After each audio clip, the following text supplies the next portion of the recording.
Hi, welcome back. We are still in chapter 1. The objective of this video is allow you to write and balance chemical equation.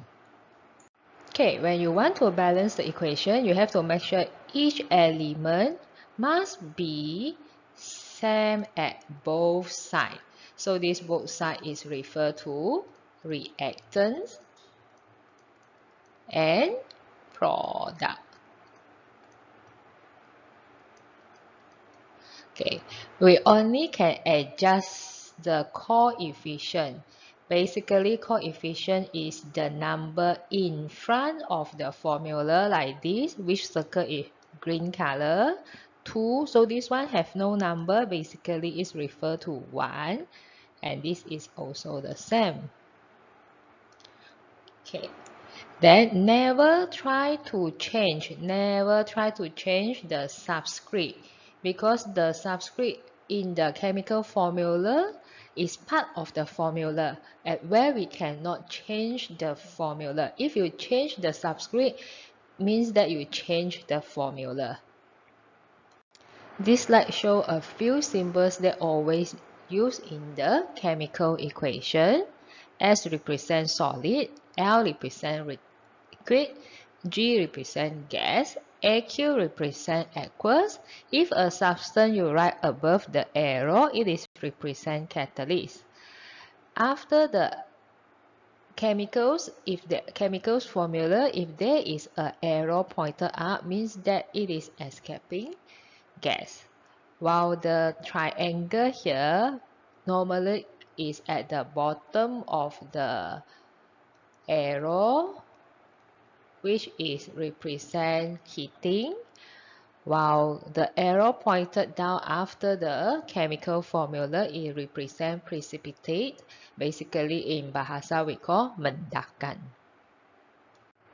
Okay, now let's have a brief look how we are going to balance a chemical equation. Basically, we always give coefficient 1 to the most complex formula. Okay, next, after we choose the complex formula, normally we have to start balance with the metal element first and then follow by non-metal elements. Last, only we balance hydrogen and oxygen. If there is polyatomic ion involved, we always consider they always in 1 unit. Like NO3 negative, we treat it as 1 unit instead of 1 nitrogen and 3 oxygen. Okay, now continue with the example. Now, we are continue with the tutorial question 1.3, question number 2. I will only discuss question 2a and 2b with you. Okay, so based on just now, we say the first step, we are going to choose the most complex formula. Okay, most complex. Okay, and then we give the coefficient 1 to it. So for example, I think when we look at this equation, C6H14 is the most complex. Okay, so second, we have to balance metal first. However, when we look at this formula, there is no metal. So if in this case happen, basically, we are going to balance carbon, hydrogen, and oxygen, the sequence. Okay, and then if you look at this equation, it involves oxygen, means that this is combustion. So if the equation is related with combustion, generally we will balance carbon first, followed by hydrogen, and last is the oxygen. So in this case, we have 6 carbon, so we will put 6 CO2, okay, and then plus H2O. After we balance the carbon, now we're going to balance the hydrogen. Here has 14 hydrogen, so here I will put 7, because 7 times 2, we have 14 hydrogen. And then last, we will balance the oxygen. So 6 times 2, we have 12 oxygen here. And then this one, we have 7 oxygen. So total up is 19 oxygen. So the coefficient at here will 19 over 2, because 19 over 2 times 2, I will get 19.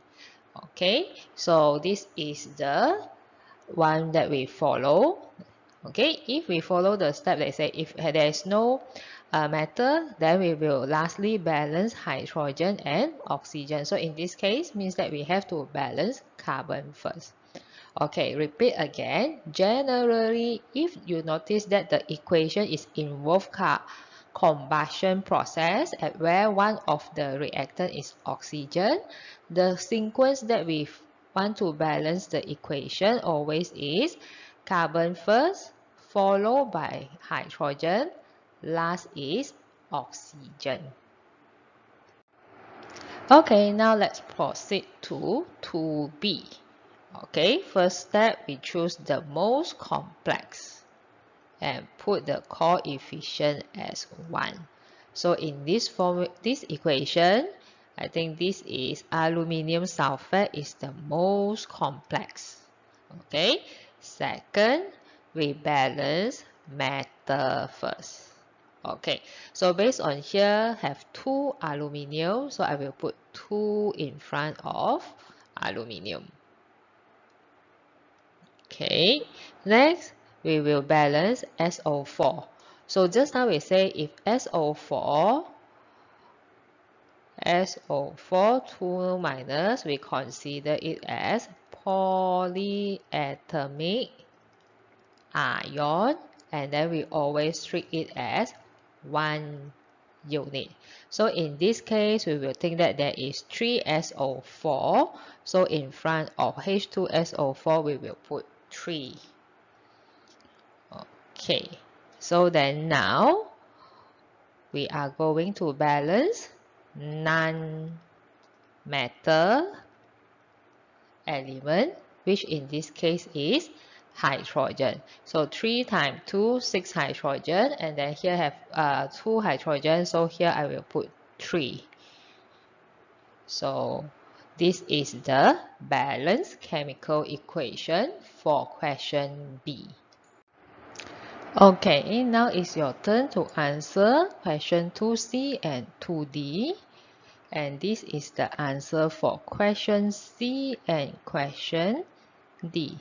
That's all for this topic, balancing equation using inspection method. In the next video, we will discuss about balancing redox equation. See you there.